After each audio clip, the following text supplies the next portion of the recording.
4절로 9절입니다. 신약성경 262쪽입니다. 고린도전서 1장 4절로 9절의 말씀.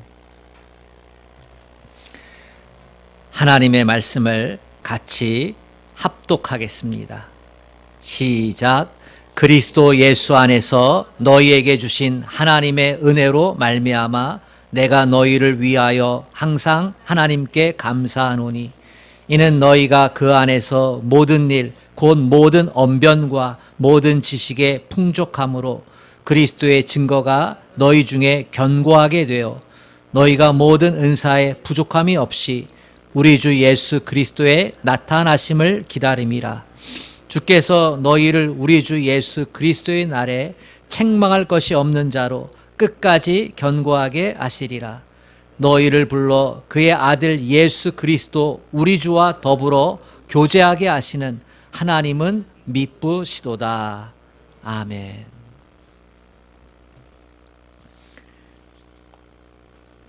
하나님께서 우리 예배자들에게 예비되어진 은혜를 부어주시기를 주님의 이름으로 축복합니다. 주님만 사랑하면 아멘 합시다. 아멘. 자녀가 군대를 입대하게 되면 한 번쯤은 면회를 갈 것입니다. 저희 부모님도 바쁘신 목회 환경 가운데서 제 훈련 받고 퇴소식할 때 한번 오셨던 것을 기억합니다. 아들의 전화를 받았습니다. 입대하고 벌써 7주가 되었거든, 6주가 되었거든요. 아빠, 군에서 면회 오면은 날짜를 한 번 면회할 수 있는데 면회 오시겠어요? 안 오셔도 됩니다. 훈련받고 있는 것이 진주였기 때문에 오고 가는 시간이 10시간이 넘습니다. 그래서 토요일 날 면회가 되기 때문에 안 와도 된다고, 자대 배치 받고 나면 오시라고. 그래서 제가 갈까 말까 했는데요. 그래도 갔습니다. 안 오면 섭섭할 것 같아서. 그래서 어제 다녀왔거든요. 면회 날짜를 받아놓고 그리고 기다리는데요. 그래도 기도하면서 기다려야 되잖아요. 아들 얼굴 볼 것만 생각하지 않고 하나님 우리 아들 믿음으로 지켜 주옵소서. 부모가 해줄 수 있는 것이 아무것도 없는 그 상황 가운데서 하나님이 지키시고 돌보아 주시옵소서. 그곳에서도 선한 영향력을 끼치게 하여 주옵소서. 기도하고 기다렸습니다. 기다리는 중에 알고 있는 사모님이 한 달 먼저 같은 곳으로 훈련생으로 입대를 했거든요. 근데 그 모임 카페에서 우리 아들의 사진을 발견한 거예요. 그 사진은 우리 부모가 보지도 못하고 갖고 있지도 않았는데 딱 얼굴을 보고서 아, 김태성 목사님 아들이구나. 딱 한 번 봤는데 얼굴 빡빡 깎고 머리 깎고 군복 입은 모습을 보고 제 아들이라 이렇게 생각해서 사모한테 사진을 보내준 겁니다. 그걸 보니까 기대감이 더 마음속에 많이 드는 거예요. 잘 지내고 있구나 하면서도 하나님께서 지켜주셨겠지. 면회하면서 그런 말을 해요. 아빠, 기도 많이 해주신 게 느껴져요. 힘들고 어려운 일이 있었는데 하나하나 잘 해결해 나가고 잘 적응하고 있어요. 걱정, 염려 많이 하고 왔는데 생각보다 쉬워요. 할만해요. 마지막까지 잘하고 자대 배치 받고 연락드릴게요. 이런 말을 주고받고 왔습니다. 우리에게는 기다리고 있는 것들이 있습니다. 합격 소식을 기다리고 사업이 잘 됐다는 소식을 기다리고 건강하다는 소식을 기다리고, 그치요? 지금 전 세계가 함께 기대하고 기다리는 것은 코로나 종식일 겁니다. 얼마나 많은 사람들이 이것을 기대하고 있을까요? 저는 기대 갖고 인내하며 기다릴 때 우리는 반드시 이겨낼 줄로 믿습니다. 특별히 우리 그리스도인들은 하나님께 긍휼을 달라고 기도하면서 기다려야 할 줄로 믿습니다. 소망 가운데 인내하면서 기다리는 겁니다. 하나님께서 반드시 평화로운 일상을 우리에게 회복시켜 주실 것이다. 인내하는 게 참 쉽지 않지요. 얼마나 많은 국민들이 빨리 봉쇄를 풀어달라, 빨리 자유를 달라, 일상의 회복을 달라 하면서 목소리를 높입니까? 그래서 각국의 방역자들이 아직은 아닌데 하면서도 봉쇄를 풀고, 그죠? 백신 접종률을 높이면서. 하지만 계속된 변이로 인해서 이것이 쉽게 끝나지를 않습니다. 우리나라도 그렇고요. 어쩔 수 없는 상황 가운데서 위드 코로나 하지만 조금만 더 견뎠으면 그런 마음들이 있음에도 불구하고 속으로는 싸우는 거예요. 조금만 더 견뎠으면, 아니야, 힘들고 어려운 사람들이 너무 많으니까 풀어줘야지. 이 두 가지 갈등이 있는 거예요. 그럼에도 불구하고 조금만 더 인내했으면, 조금만 더 많은 국민들이 참고 견뎠으면 하는 마음이 있습니다. 왜냐하면 생명과 관련된 일이기 때문입니다. 면역력이 약한 사람들이, 몸이 아픈 사람들이 돌파 감염으로 인해 또다시 위증자가 늘어가고 생명을 잃는 분들이 많기 때문입니다. 유럽에서만 100만 명이 넘게 위드 코로나까지 합쳐서 그렇게 많은 사람들이 목숨을 잃었습니다. 하나님께서 반드시 일상을 회복시켜 주실 줄로 믿습니다. 근거가 있습니다. 하나님께서 예수님을 우리에게 보내주셨던 그 은혜가 있기 때문입니다. 코로나보다 훨씬 더 무섭고 불안하고 두려운 것이 전쟁이잖아요. 억압이잖아요. 죄와 사망의 권세 아래 있는 것 아니겠습니까? 이거 해결해 주시려고 하나님이 예수님을 우리에게 보내주신 거예요. 예수님 때문에 우리는 억압에서 자유를 얻고 전쟁 가운데 평화를 노래하고 죄와 죽음의 권세 아래서 자유를 얻게 되어진 줄로 믿습니다.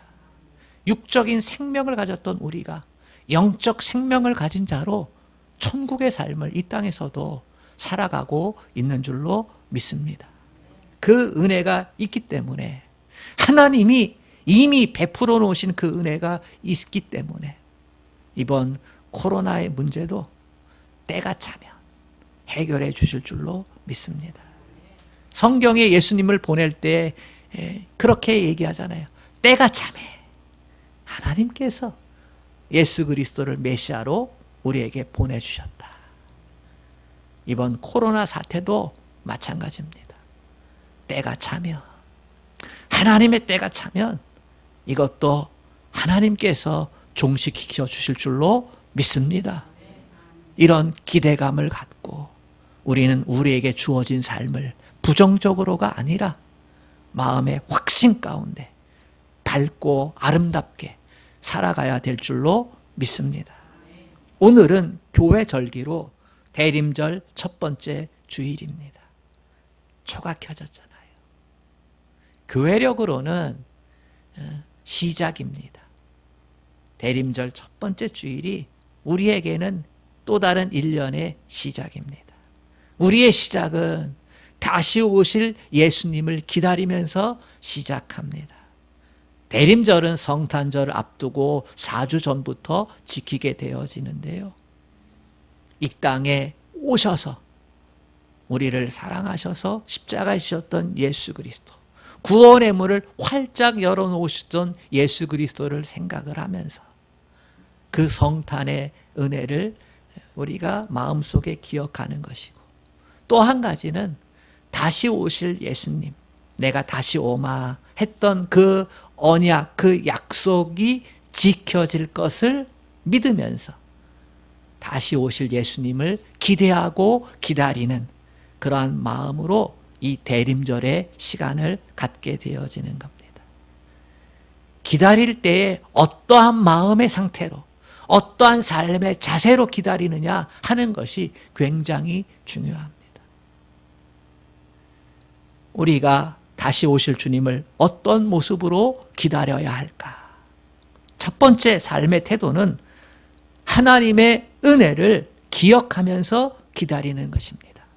우리 4절 말씀을 같이 읽어보겠습니다. 시작. 그리스도 예수 안에서 너희에게 주신 하나님의 은혜로 말미암아 내가 너희를 위하여 항상 하나님께 감사하노니.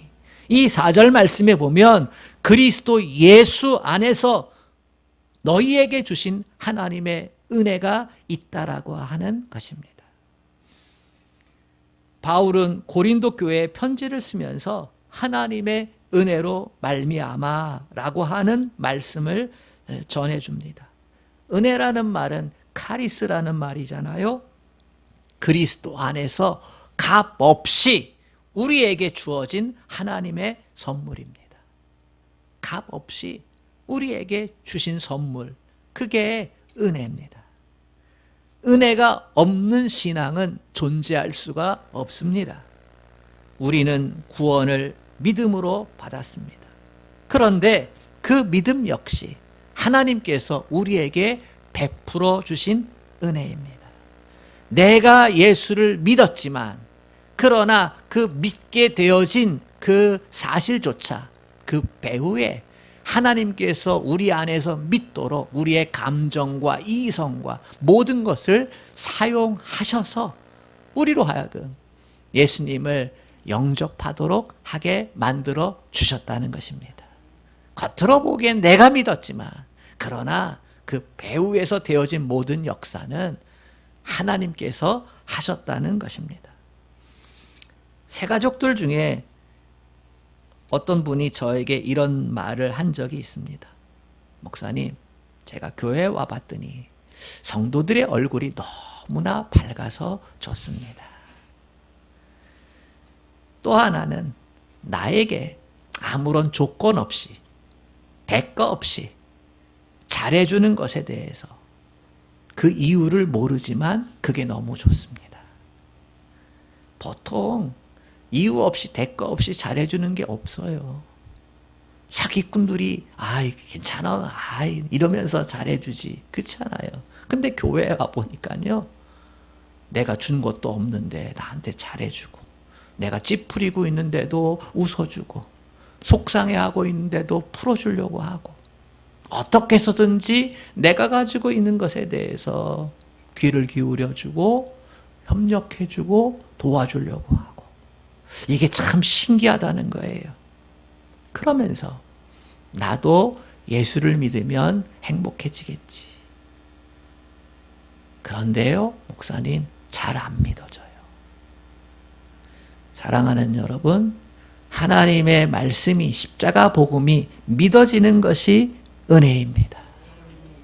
내가 믿어야지 해서 믿어지는 게 아닙니다. 에베소서 2장 8절과 9절은 말씀합니다. 너희는 그 은혜에 의하여 믿음으로 말미암아 구원을 받았으니, 그 은혜로 인하여 믿음으로 말미암아 구원을 얻었으니 이것은 너희에게서 난 것이 아니요 하나님의 선물이라. 행위에서 난 것이 아니니 이는 누구든지 자랑치 못하게 하려 함이라. 여러분, 어떻게 예수님을 믿게 되었습니까? 내 행위나 공로나 의로움이 아닙니다. 전적으로 그 은혜에 의하여 내가 구원을 받게 되었다. 받게 되었다라는 거예요. 준 사람이 있으니까 받는 거잖아요. 하나님이 은혜로 말미암아 우리에게 구원을 주셨다는 거예요. 옛다 받으라. 우리가 선물 받듯이 받았다는 거예요. 따라서 우리가 예수를 믿는다는 것은 은혜에 대한 반응입니다. 값없이 조건 없이 베풀어 주시는 끝없는 사랑에 대한 응답입니다. 이 은혜를 알기에 아무런 조건 없이 대가 없이 전도도 하고요. 새가족도 돌봐주고요. 어려운 사람 돌보고요. 교회에 출석하고 충성하면서 살아가는 것입니다. 은혜에 대한 첫 번째 응답은요. 그것은 예배입니다. 하나님께서 주신 은혜를 경험하게 되면 자동적으로 하나님께 예배드리고 싶어요. 그 은혜를 깨닫게 되어지면 하나님께 예배하고자 하는 열망이 가슴 속에서 솟아나오게 되어져 있습니다. 우리가 마치 우리를 도와준 사람 보면은 감사합니다. 자연스럽게 나오잖아요. 식당에 가서도 서빙하는 그 직원들을 갖다 주면요. 감사합니다. 정말로 그렇게. 그런데요, 구원의 은혜를 받았잖아요. 우리를 거듭나게 해주신 그 은혜를 받았잖아요. 내 인생을 새롭게 만들고 삶의 목적을 바꾸고 내 가치를 바꿔주신 그 은혜를 받았잖아요. 감사하잖아요. 그래서 은혜에 대한 첫 반응은 예배입니다. 하나님 감사합니다. 이게 예배예요. 우리 가운데 구도자들이 있어요. 아직 예수님이 안 믿어지는 사람. 그런데 믿고 싶은 사람. 하나님에 대해 알고 싶은 사람. 이런 사람들을 구도자라고 하는데요. 이들이 예배에 나오는 건요. 그 은혜를 얻기 위해서예요. 좀 더 알아가기 위해서. 그 은혜를 받기 위해서. 또 인생을 문제를 해결하기 위해서. 이런 분들은 받고자 오는 거예요. 그러나 중생이 되어져 하나님의 은혜를 경험한 사람들은요. 예배를 뭔가를 받기 위해서 오는 게 아니라 하나님께 감사하기 위해서 오고 하나님께 찬양하기 위해서 오고 하나님을 높여드리기 위해서 오고 그런 거지요. 우리가 마음과 뜻과 정성을 다하여 감사함으로 예배를 드리면 우리 주님은 영광을 받아주시고 다시 한량없는 하늘의 은혜와 복을 베풀어 주십니다. 이것이 바로 기쁨과 감격이 넘치는 예배가 이루어지는 비결입니다. 그러므로 은혜에 대한 감격이 없는 예배는 하나님을 기쁘시게 할 수가 없는 것입니다. 아무리 작고 사소한 것이라도 감사할 줄 알고 은혜에 대해 반응할 줄 아는 자를 하나님은 찾으시고 하나님은 복되게 하십니다. 바울은 고린도전서 15장 10절에서 이렇게 고백합니다. 나의 나된 것은 오직 하나님의 은혜라. 바울은요, 하나님과 원수되었던 사람입니다. 여러분, 어떻게 살았길래 하나님과 원수된 자로 살았을까요? 바울은 구약을 알고 있었고, 바울은 율법을 지키는 사람이었고, 바울은 하나님을 사랑한다라고 자신이 생각을 했었어요. 그래, 하나님을 사랑한다라고 하는 그것을 행동으로 드러내기 위해서 그리스도인들, 예수 믿는 사람들을 핍박을 했죠. 교회를 핍박을 했죠. 그게 하나님을 사랑하는 줄 알았어요. 그런데 다메섹 도상에서 부활하신 예수 그리스도를 만난 후에 내가 하나님을 잘못 사랑했구나. 내가 하나님을 잘못 믿었구나. 내가 하나님을 사랑한다 했는데 실상은 그것이 하나님의 대적자가 되겠구나. 이렇게 생각한 거예요. 내 죄가 그냥 요만큼의 죄가 아니라 큰 죄구나. 반역자의 죄구나. 이렇게 깨달았어요. 나는 죽어 마땅하다. 나는 하나님께 징계받아 마땅하다. 그런데요, 하나님이 오히려 하나님의 대적이 되고 하나님을 반역했던 자기 자신을 하나님이 택하고 사랑해서 부활하신 예수님을 만나게 하시고 일꾼 삼아주셨다. 일꾼. 버림받아 마땅한데, 책망받아 마땅한데 하나님이 자기를 사랑하셔서 십자가의 복음을 전하는 일꾼으로 삼아주셨다. 나의 나된 것은 오직 하나님의 은혜다. 자기 머리로 예수가 그리스도라는 것을 도저히 깨달을 수 없다는 거예요. 바울은요, 학문에 있어서 최고의 정점에 있었던 사람이에요. 혈통으로는 뒤질 것이 없는 사람이에요. 스스로 의롭다 생각하기에는 남들과 자기 자신을 들여다볼 때 별로 흠이 없다, 이렇게 여겨질 정도로 하나님의 말씀을, 구약의 말씀을 하나하나 지켰던 사람이에요. 그런데 그게 다 부질없었다는 거죠. 내가 예수 믿게 된 거, 내가 주님의 종이 된 거, 이건 자기의 혈통으로도 안 되고 자기의 지식으로도 안 되고 자기의 의지적으로도 안 되고 어떤 것으로도 될 수 없다는 거예요. 근데 하나님이 은혜 가운데 자기를, 예수를 알게 하고 영접하게 하고 돌이키게 했다는 거지요. 그래서 나의 나된 것은 하나님의 은혜다, 이렇게 고백하고 있습니다. 지난주 말씀 기억납니까? 아우로보트. 3주 동안의 다니엘 기도회 말씀 간증장들을 통해서 보았던 모습들, 그 고통과 그 아픔과 그 절망 가운데서 함께 하셨던 하나님.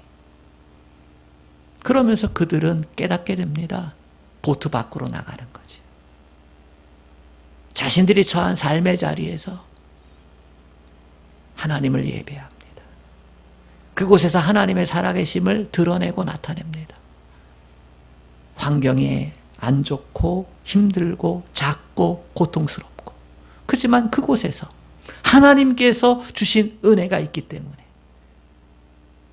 예수님은 교회 안에도 계시지만 교회 밖에도 계신데 교회 밖에서 불러내는 거예요.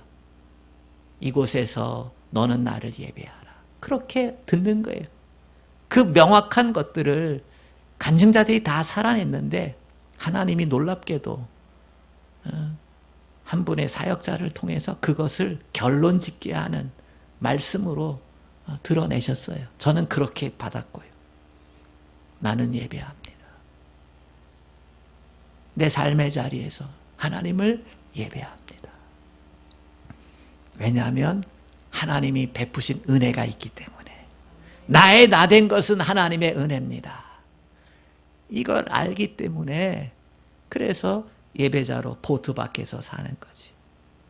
그리스도인은 내 힘으로, 내 능력으로 살아가는 사람이 아닙니다. 신앙생활하면서 가장 미련한 짓은 내 힘으로 살아가야지, 내 능력으로 살아가야지, 이렇게 생각하는 사람이에요. 내가 했다, 이렇게 힘주는 사람이 미련한 사람이에요. 내가 가정을 지켜냈다, 내가 사업을 성공시켰다, 내가 무엇을 했다, 내가 교회에서 무엇을 했다, 내가 했다. 자기 의의를 주장하는 사람이 미련한 사람이에요. 우리의 입술은 주님이 하셨습니다. 주님이 내 삶의 주어가 되어야 됩니다. 내가 내 삶의 주어가 아니라 누가 주어가 되어야 된다고요? 주님이 주어가 되어야 합니다. 내게 주신 건강도 내가 한 게 아니라 주님이 하신 거예요. 내 가정도, 내 직장도, 내 사업도 다 주님이 은혜입니다. 예배 드릴 수 있는 교회를 주신 것도 주님이 은혜입니다. 이 모든 것이 우리에게 값없이 베풀어 주시는 은혜의 선물입니다. 은혜를 깨달은 사람은 감사가 넘칩니다. 결코 교만하지 않습니다. 은혜를 깊이 경험하면 할수록 더욱 낮아지고 겸손해집니다.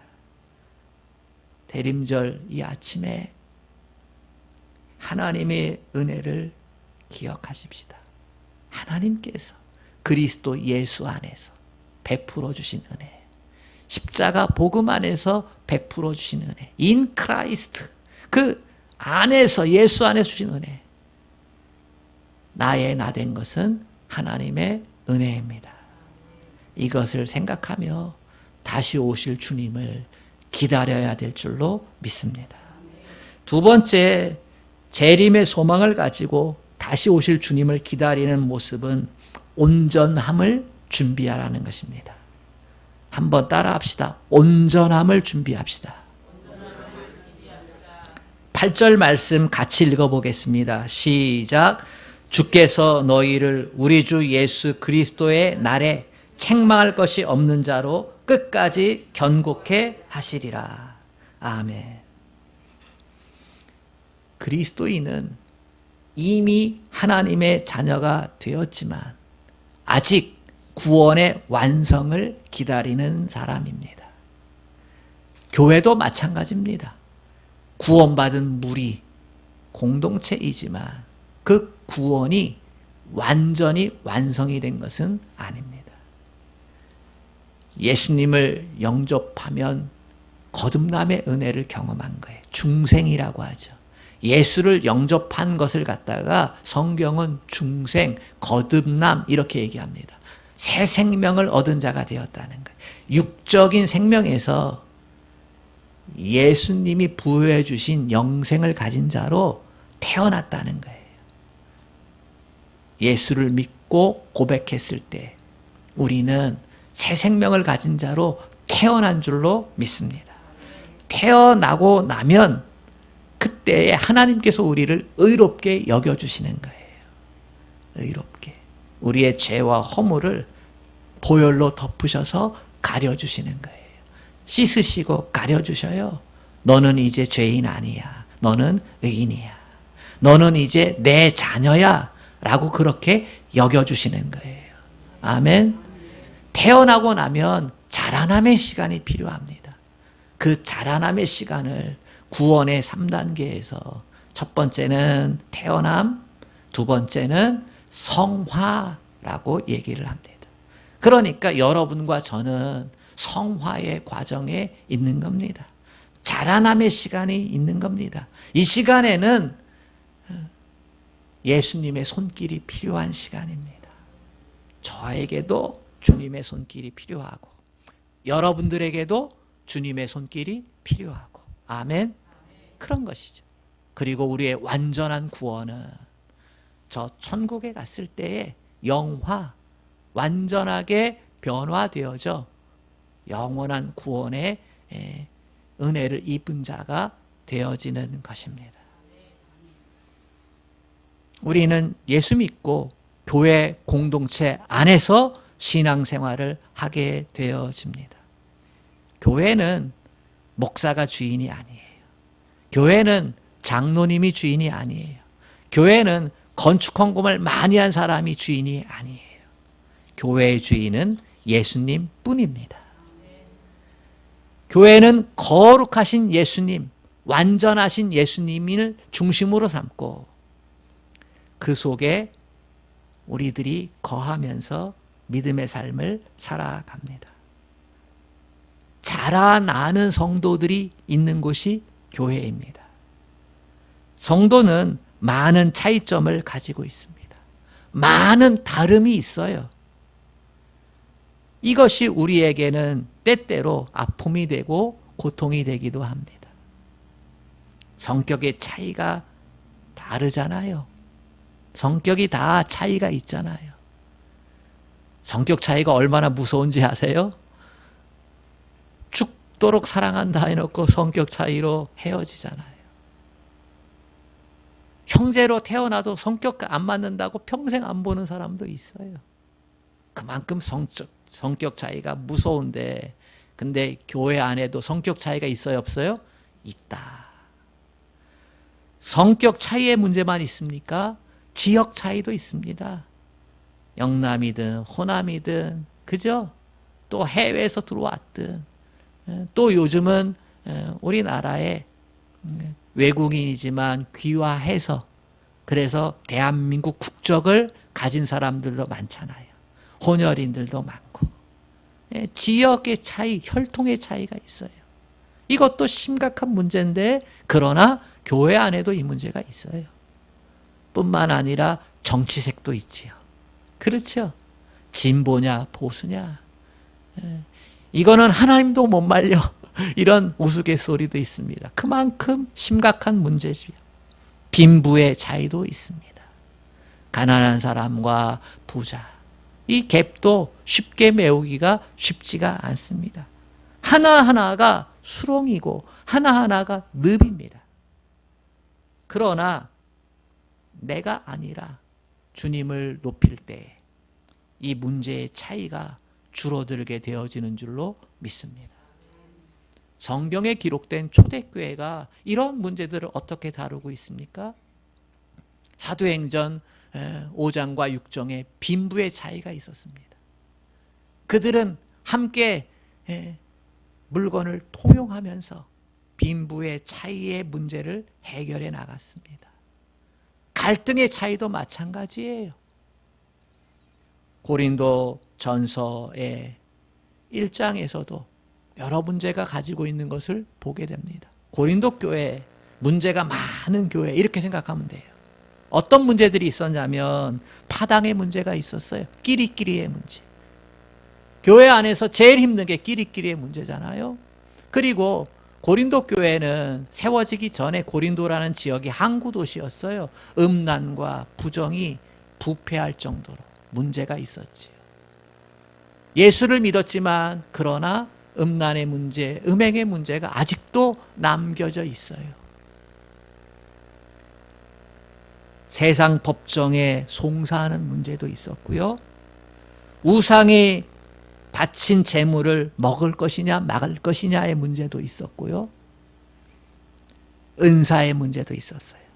성령의 은사 가운데 어떠한 은사가 최고냐, 이걸로 인해서 서열을 정하고 있는 그 교회의 문제들, 다 영적인 미숙함들이지요.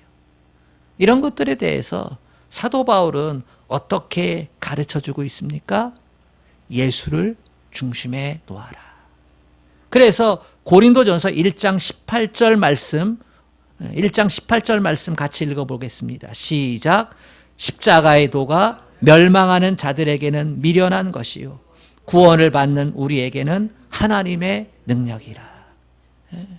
하나하나가 다 문제거리고 늪이에요. 빠지면 헤어나오기가 힘들어요. 그런데 사도 바울은 중심을 잡아요. 십자가의 도가 미련한 사람들에게는 어리석은 것이지만 믿음을 가진 우리에게는 하나님의 능력이라. 너희 믿음 가진 것, 너희 중생한 것, 그거 너희 때문 아니잖아. 하나님 때문이잖아. 십자가의 은혜 때문이잖아. 이게 본질적인 거야. 너희 가운데 있던 문제들은 너희는 침 튀기면서 싸울지 몰라도 그건 비본질의 문제야. 비본질의 문제. 십자가가 본질이야. 여기에 집중해. 여기에 집중하는 것. 십자가의 도는 하나님의 능력이야. 구원을 얻게 하는 하나님의 능력. 모든 다툼과 불의를 깨트리고 죄와 사망의 권세를 끝장내는 하나님의 능력이야. 그 문제 앞에 십자가의 도를 가져다 놓으라는 거지. 또 하나가 있습니다. 고린도전서 2장 12절과 13절에 보면 잘 들어보세요. 우리가 세상의 영을 받지 아니하고 오직 하나님으로부터 온 영을 받았으니 이는 우리로 하여금 하나님께서 우리에게 은혜로 주신 것을 알게 하려 하심이라. 우리가 이것을 말하거니와 사람의 지혜가 가르친 말로 아니하고 오직 성령께서 가르치신 것으로 하니 영적인 일은 영적인 것으로 분별하느니라. 사람의 지혜로 가르친 게 아니라 성령께서 가르친 것으로 한다는 거예요. 우리 안에 있는 문제를 뭘로 한다고요? 사람의 지혜로 가르친 게 아니라 성령께서 가르친 것으로. 영적인 일은 영적인 것으로 분별하느니라. 이것이 초대교회를 반석 위에 세우는 원칙들이었어요. 교회는 지금 공사 중이라고 하는 책을 최명일 목사님께서 쓰셨어요. 교회는 공사 중이라는 단어는 제가 예전에 어떤 책에서 읽었었는데요. 그래서 교회는 공사 중이다라는 제목으로 설교한 적도 있었습니다. 제가 말씀을 준비하면서 그 내용이 어느 책에서 왔나라고 검색을 해봤더니 그 제가 처음에 접했던 교회는 공사 중이다라고 하는 이 책의 원 저자는 찾을 수는 없었는데요. 요즘 새로운 책을 한국 목사님이 쓰셨더라고요. 지금 교회는 공사주. 이래가지고 2권의 책으로 교회는 치료되어야 합니다. 그리고 교회는 공사 중입니다. 이렇게. 교회여 다시 뜨겁게 뭉치라. 교회가 교회 되게 하고 성도가 성도 되어지는 치유의 길을 걸어가라. 저자는 그것을 강조하고 있습니다. 우리가 다시 오실 주님을 기다리면서 기다림 가운데 품어야 될 2번째 사실은 무엇입니까? 나의 나 된 것은 하나님의 은혜입니다. 라고 하는 사실을 기억을 하면서 그러면서 온전함을 향하는 것입니다. 온전함. 아멘. 네. 책망할 것이 없는 성도로 온전함을 향해 나아가는 것입니다. 세상에 완전한 교회는 없습니다. 예수님만 완전합니다. 우리는 주님 오실 때까지 자라나는 존재이기 때문에 많은 차이가 있지만 책망할 것이 없도록 온전함을 향해 나아가야 될 줄로 믿습니다. 3번째 마지막으로 대림절을 맞이하는 우리의 태도는 하나님의 신실하심을 믿는 것입니다. 바울 사도는 고린도 교회가 문제가 많은 걸 알았어요. 정확하게 진단했고 정확하게 해결책을 줬습니다. 하나님 중심으로. 그리고 성령의 인도함을 받으라. 그러면서 온전함에 대한 얘기를 했는데요. 한 가지 더 우리에게 위로의 말씀과 격려의 말을 주고 있습니다. 그것은 8절 하반절 책망할 것이 없는 자로 끝까지 견고케 하시리라. 누가? 하나님께서. 그러면서 9절에 너희를 불러 그의 아들 예수 그리스도 우리 주와 더불어 교제케 하시는 하나님은 미쁘시도다. 하나님이 우리로 하여금 그 온전함을 향해서 나아가도록 교제케 하신다는데 성령의 역사를 통해서 교제케 하신다. 하나님께서 우리를 예수로 교제케 하여 주셔서 우리로 하여금 온전함에 이를 수 있도록 그렇게 이끌어 가신다는 거죠.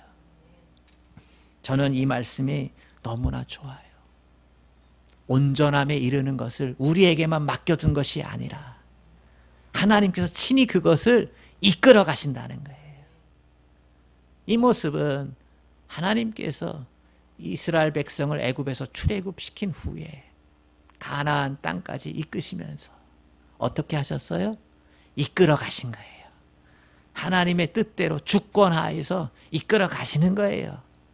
그렇게 세워 가시는 거지요. 모든 그리스도인들은 세상 가운데 살아가지요. 교회도 세상 가운데 존재합니다. 나도 마찬가지지요.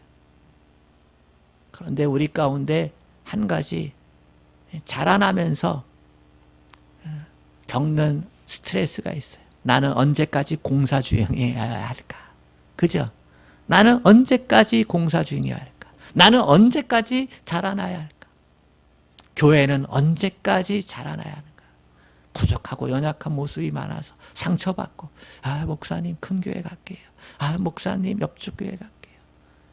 그런데 그 교회 갔더니요 또 똑같은 목소리로 목사님께 신음하고 하소연하는 사람이 있어요 없어요? 있어요. 작은 교회면 작은 교회든 큰 교회면 큰 교회든 똑같은 목소리로 똑같은 불편함을 갖고 똑같은 갈등 상황 가운데서 그러면 언제까지 자라나야 하는가? 우리 아내 안 변하는데, 우리 남편 안 변하는데, 우리 자식 안 변하는데 언제까지 공사 중이어야 하는가? 치료에도 끝이 있어야 하고 방황에도 끝이 있어야 하지 않겠습니까? 바울은 오늘 이 8절 하반절 9절에서 하나님께서 하실 것이야. 신실하신 하나님께서 하실 것이다. 라고 우리를 위로하고 계십니다.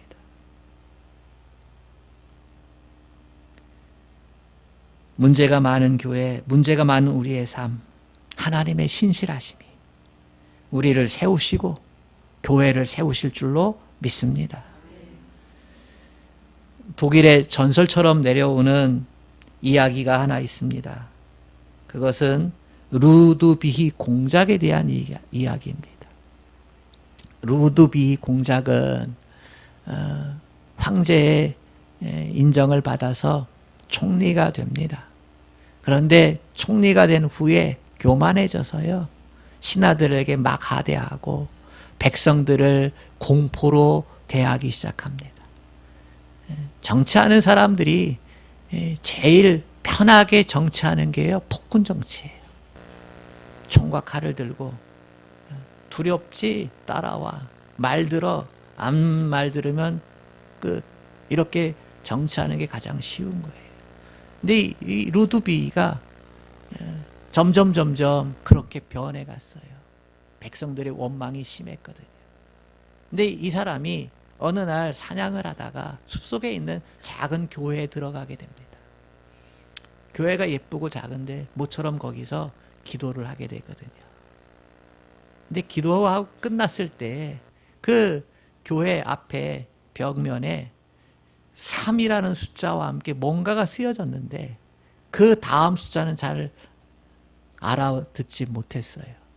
이 루드비히 공작이, 총리가 생각하는 거예요.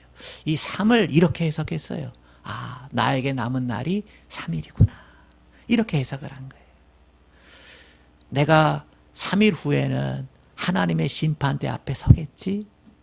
이런 생각이 드니까 어떻게 되겠어요? 그래서 집에 돌아와서 아내한테 잘하기 시작을 합니다. 사람이 죽을 때가 되면 변한다고.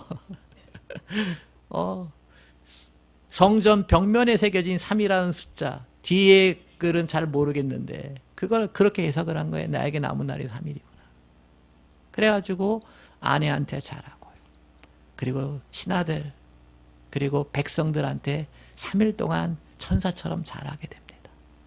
3일이 되었을 때 높은 탑 위에 올라가가지고 죽기를 기다리는데 안 죽은 거예요. 그래서 생각합니다. 3일이 아닌가 봐. 3달인가 봐. 이렇게 생각해가지고 3달 동안 다시 열심히 가족을 잘 사랑하고, 그리고 황제에게 충성하면서 동시에 백성들의 아픔들을 보기 시작하고, 그리고 그 아픔들을 격려하고 해결해 주기 시작을 합니다. 그리고 3달이 되었어요. 다시 탑 위에 올라가요. 그런데 안 죽는 거예요. 3일도 아니고 3달도 아니고, 아, 그렇지, 3년이구나. 이렇게 생각하는 거예요. 그래서 다시 3년 동안 오늘이 마지막이다 하면서 천사처럼 그렇게 살아갔습니다. 백성들이 처음에는 가짜로 변한 줄 알았는데 진짜로 변했거든요. 왕도 백성들이 친송을 받는 총리를 보니까 흐뭇하고 좋잖아요. 근데 이 왕이 후계자 없이 병을 얻어 죽게 됐어요. 그래서 황제가 내 뒤에 황제를, 저 루드비히를 세워라.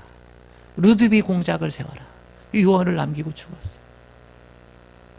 3년의 마지막 날 되는 날, 이 루드비히 공작은 1314년 신성 로마 제국의 황제가 됩니다. 우리가 변할 수 있는 것, 우리가 온전한 사람이 될 수 있는 것, 행복한 가정, 행복한 교회로 세워질 수 있는 것, 그것은 신실하신 하나님의 은혜가 있기 때문입니다. 여러분, 내가 할 수 없는 일들을 기대하고 소망하게 되어질 때 하나님의 신실하심을 믿으십시오. 자식이 속썩일 때 하나님의 신실하심을 믿으십시오. 사업이 잘 안 될 때 하나님의 신실하심을 믿으십시오.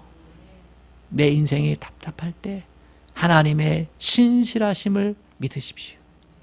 우리 자신이 공사 중이라는 사실을 기억하고 나는 구원의 완성을 향하여 자라나는 존재라는 사실을 기억하고 그것을 고백하면서 하나님의 신실하심을 믿을 때 하나님께서 하실 것이다.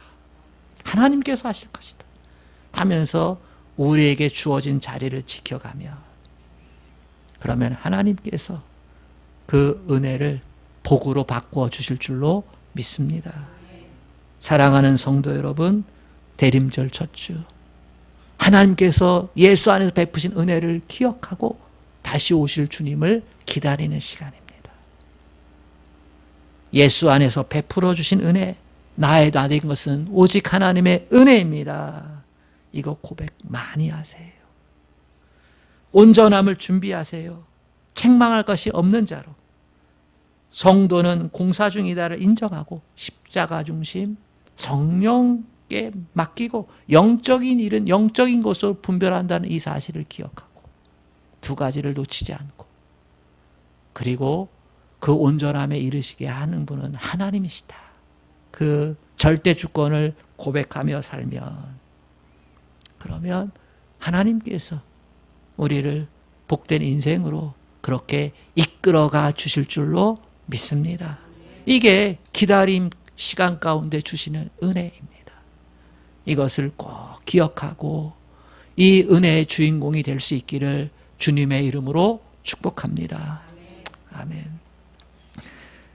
자비하신 하나님 아버지, 우리에게 이 대림절의 시간을 주심을 감사합니다.